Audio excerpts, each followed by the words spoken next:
Ini juga saya membawa ya, saya membawa saya juga membawa, nanti saya tunjukkan. Ini ada seseorang yang di sini ini sudah di ronsen di rumah sakit. Ini pasien saya yang katanya saya melakukan penipuan. Di sini nih terlihat nih ada 27 paku di dalam tubuhnya. Satu, ada 20-an paku. Nih paku di dalam tubuhnya. Coba saya pengen tahu, katanya dia berpikir secara nalar.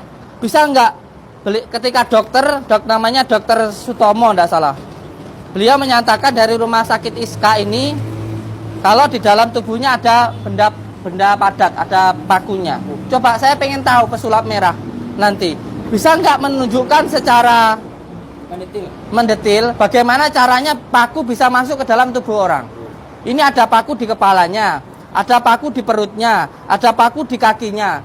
Terus ketika saya ruqyah keluar pakunya setelah di ronsen ada ronsennya. Sudah hilang semua. Coba saya pengen tahu si Marcel ini, pesulap merah ini, bisa nggak menjelaskan tentang apa yang dia sampaikan. Katanya benda paku itu nggak bisa masuk dalam. Ini ada foto ronsennya.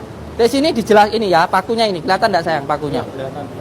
1, 2, 3, 4, 5, 6, 7, 8. Ini ada 8 paku.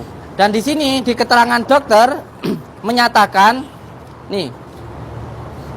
Di dalam dokter menyatakan bahwa ada sebuah benda padat yang ada di dalam tubuhnya. Opositas berdensitas logam. Ada logam. Di subtisui area patang distal dikil 1 dan 2. Ini loh.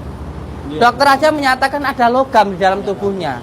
Coba bagaimana ketika paku ada di leher, ada paku di bagian tengkorak, ada paku di bagian usus. Bagaimana? Ada paku di dalam kaki.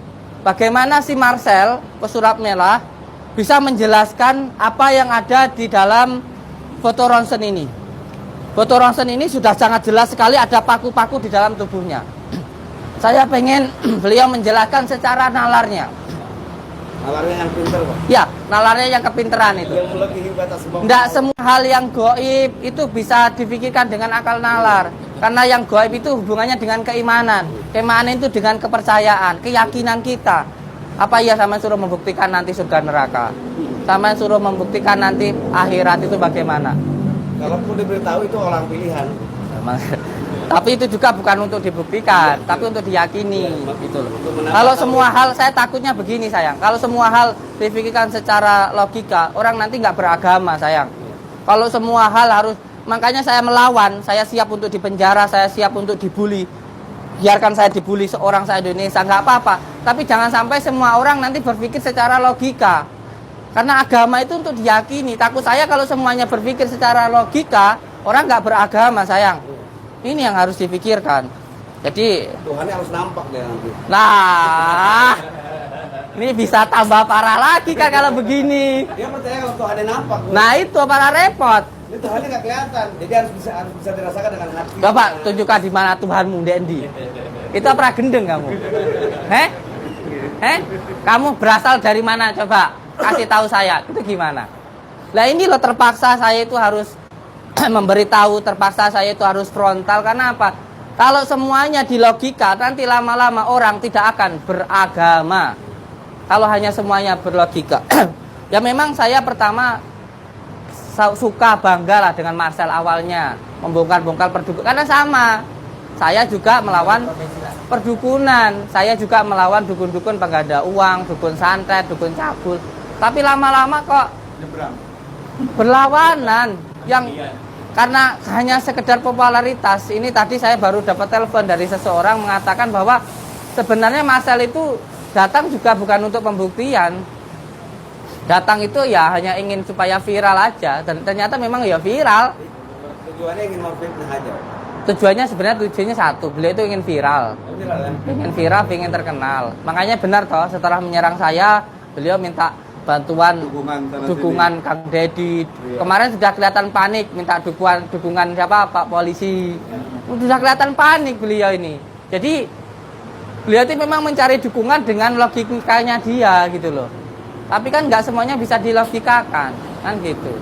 Dilogikakan adabnya itu bisa dilogikakan. Iya. Jadi masyarakat bisa memilih mana iya. yang pakai adab sopan santun, mana Iya. yang kurang ajar. Iya. Mana yang enggak, mana yang adabnya Islami, mana yang sifatnya iblis. Siap. Gak punya sopan santun. Kalau sakti, berilmu, Iya. iblis paling bagus. Iya. Tapi Iya. kalau yang beradab, ini iblis nggak punya. Iya. Jadi kalau yang datang nggak pakai adab, itu bukan manusia, tapi iblis. Iya.